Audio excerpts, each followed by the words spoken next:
Assalamualaikum warahmatullahi wabarakatuh. Kami dari kelompok 2. Saya Friska Mutiara Afifah, kelas 81. Saya Muhammad Rifki Ditya Putra. Saya Fadia Meta Abdullah. Saya Neza Ramadan Wirawida. Kami akan mempresentasikan kedatangan bangsa Spanyol ke Indonesia. Saya akan menjelaskan latar belakang kedatangan bangsa Spanyol ke Indonesia. Spanyol menggelar ekspedisi di bawah pimpinan Fernando de Magalhães atau Ferdinand Magellan dengan kapten kapal Sebastian Elcano. Pada 7 April 1521, Magellan dan awaknya tiba di Pulau Cebu, Filipina. Ia diterima baik oleh Raja Cebu, sebab saat itu Cebu sedang bermusuhan dengan Mastan. Namun Magellan terbunuh oleh Mastan di Filipina sehingga ekspedisi dilanjutkan di Elcano. Di bawah kepemimpinan Elcano, rombongan Spanyol akhirnya tiba di Tidore. Kerajaan Tidore menyambut baik kedatangan Spanyol. Mereka menjadikan Spanyol sebagai sekutu. Saat itu Tidore tengah bermusuhan dengan Portugis yang bersekutu dengan Ternate. Kedatangan Spanyol menjadi ancaman bagi Portugis, sebab saat itu Portugis memonopoli perdagangan di Maluku. Portugis dan Spanyol pun bersaing dengan memanfaatkan permusuhan kerajaan lokal. Pada 22 April 1529, keduanya bersepakat lewat Perjanjian Saragossa. Perjanjian Saragossa berisi: 1.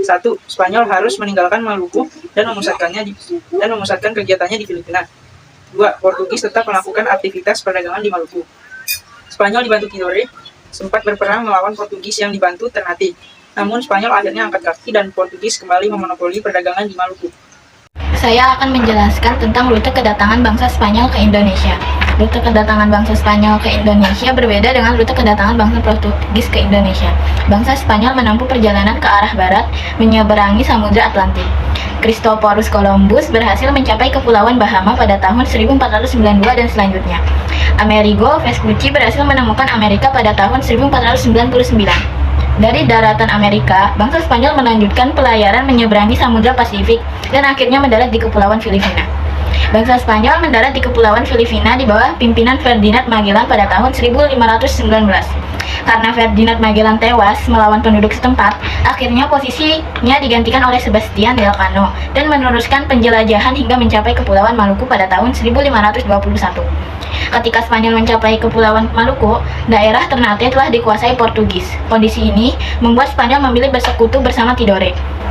Persaingan tersebut menyebabkan terjadinya pertempuran antara Spanyol dan Portugis. Spanyol bersekutu bersama Tidore menyerang Portugis yang bersekutu dengan Ternate. Akan tetapi, Spanyol dan Tidore kalah dan Spanyol harus menandatangani Perjanjian Saragossa pada tahun 1529 yang membuat Spanyol harus meninggalkan Maluku dan memusatkan kegiatannya di Filipina. Saya akan menjelaskan proses kedatangan bangsa Spanyol ke Indonesia.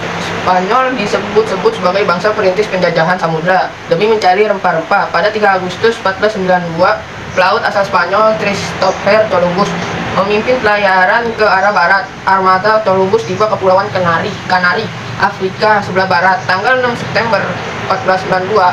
Setelah itu, mereka lanjut berlayar hingga menemukan Kepulauan Bahama, Amerika pada 12 Oktober 1492. Awalnya Columbus mengira bahwa wilayah tersebut adalah India atau Hindia. Oleh karena itu, Columbus menyebut orang asli wilayah itu dengan istilah India. Perjalanan dilanjutkan hingga Columbus beserta rombongannya menemukan Kepulauan Haiti, Amerika. Setelah itu, Columbus kembali ke Spanyol pada 1493. Berkat perjalanannya ini, Columbus diakui sebagai penemu benua baru yang bernama Amerika. Pelaut lain asal Spanyol menyusul jejak Columbus, Ferdinand Magellan beserta kapten kapal Jan Bastian Elcano berlayar sampai Amerika. Di sana mereka menemukan selat yang jalurnya mengarahkan Samudra Atlantik ke Samudra Pasifik. Maret 1521, rombongan kedua Spanyol ini tiba di Pulauan Guam hingga sampai ke Kepulauan Filipina pada April di tahun yang sama. Di Filipina, dikutip dari Philippine Historical Review, terjadi konflik dengan penduduk setempat yang menewaskan Magellan. Jan Sebastian Elcano membawa rombongannya melarikan diri ke arah selatan. Beberapa waktu berselang, mereka tiba di Kepulauan Maluku, kawasan timur Nusantara penghasil rempah-rempah. Saya akan menjelaskan reaksi masyarakat Indonesia terhadap bangsa Spanyol. Reaksi masyarakat Indonesia terhadap bangsa Spanyol ditunjukkan dengan keakraban hubungan perdagangan antara bangsa Spanyol dan masyarakat Maluku. Keakraban ini menyebabkan Portugis yang telah membuka terlebih dahulu kantor dagangnya di Ternate merasa terancam. Maka terjadilah perselisihan antara kedua bangsa Eropa tersebut. Perselisihan menyebabkan terjadinya pertempuran untuk memperebutkan daerah Maluku tersebut. Namun pertikaian tersebut tidak berlangsung lama, karena mendapat kecaman langsung dari Roma. Atas bantuan Paus Alexander VI di Roma, akhirnya perseteruan tersebut dapat diselesaikan melalui Perjanjian Saragossa. Perjanjian ini ditandatangani 22 April 1529 yang berisi bahwa bangsa Spanyol kembali menduduki Filipina, sedangkan Portugis tetap di Maluku. Kedatangan bangsa Spanyol sama seperti bangsa Eropa lainnya yang dilandasi oleh gold, gospel, dan glory.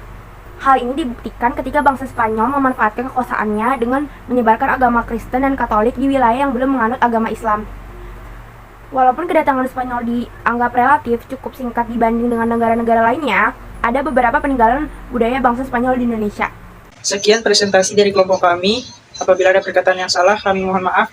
Terima kasih. Wassalamualaikum warahmatullahi wabarakatuh.